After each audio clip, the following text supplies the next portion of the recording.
Now, we've all been in the situation where you're sparring with your partner and someone gets clipped. So then you step up the pace a little bit and you catch him one good time. This undoubtedly ends up in someone being on the receiving end of a session-ending blow. In order to explain what you should do, I'm going to walk you through an example I had with an actual patient who trains MMA and who received a concussion. So he was sparring in the actual ring and he fell through the ropes, hitting his head first after he fell off the platform. And as soon as he hit the ground, he lost consciousness. When he came to, he was oriented to person, place, and time, meaning he knew who he was, where he was, and what time of day it was. He could also put together coherent sentences. He reported a headache, had some blurred vision, had some dizziness upon standing, and a little bit of neck pain.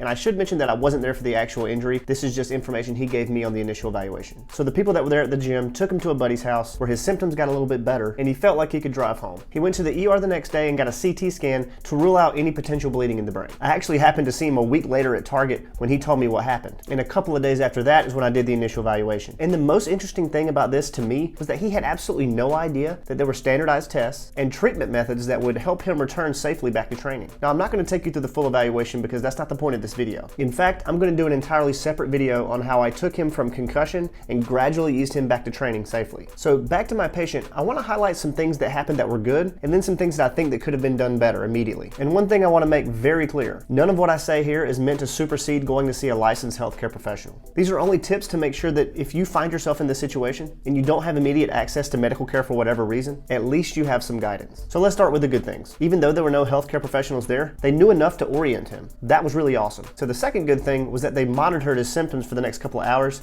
to see how they developed. That was also really good. Now let's get to some things that I would have changed. Since there was a loss of consciousness, I would have had somebody follow him home or have someone drive him home and then take their car back. Sometimes the effects of a head injury take a while to manifest, and I wouldn't have wanted to risk him driving and have something happen. And second, if he thought he needed a CT scan, it's best to do it as soon as possible. Although I will say, CT scans are often not needed after concussions, but we'll get to that in a second. And the third thing that should have happened, and it's kind of sickening that this isn't standard practice by now, is he should have been sent to a physio or another clinician that's trained up in treating concussions. He almost certainly would have gone back to training before he should have, had I not just run into him randomly at Target. Now, how do you know right away that you need to go get some imaging if you or somebody you know sustains a head injury? You need to be familiar with two things, the Glasgow-Coma scale and the Canadian CT head rules. I'm going to link them both in the description. So first, let's look at the Glasgow-Coma scale, since it's a portion of the criteria for the Canadian CT head rules. Here's what you need to know. How to orient them, which gives them 5 points. If they can open their eyes without you telling them to, giving them 4 points. And if they can obey commands, giving them 6 points, for a total of 15 points. Anything less than 15 is a positive mark for the criteria of the Canadian CT head rules. So ask them who they are, where they are, and what time of day it is. See if they open their eyes by themselves without you telling them to. And ask them to do something simple like squeeze your hand or move one of their feet. If they can do all of these, their Glasgow-Coma scale score is a 15, and it's not counted against them in the Canadian CT head rules. And now for the Canadian CT head rules. The first criteria is scoring less than 15 on the Glasgow-Coma scale 2 hours after the injury. A suspected open or depressed skull fracture, any sign of a basal skull fracture. And obvious signs of this could be what we call raccoon eyes or battle sign,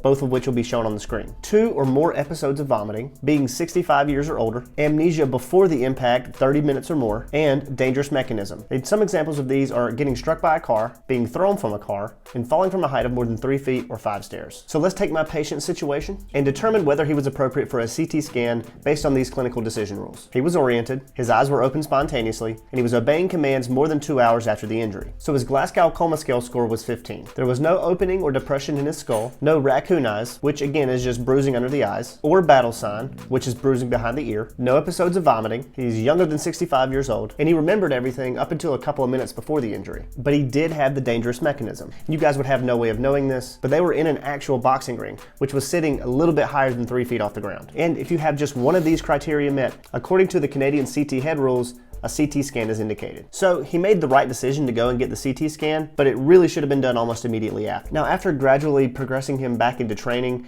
after getting a baseline from the standardized test and treating him accordingly, he actually had a pretty smooth recovery. But let's be clear that this could have gone south very quickly, and particularly when it comes to head injuries, there's really no time to leave it up for chance. If you have any doubts about any of this at all, go see a medical professional immediately and go get it checked out. Taking really quick action makes all the difference. Thank you guys for watching, and I'll see you next time.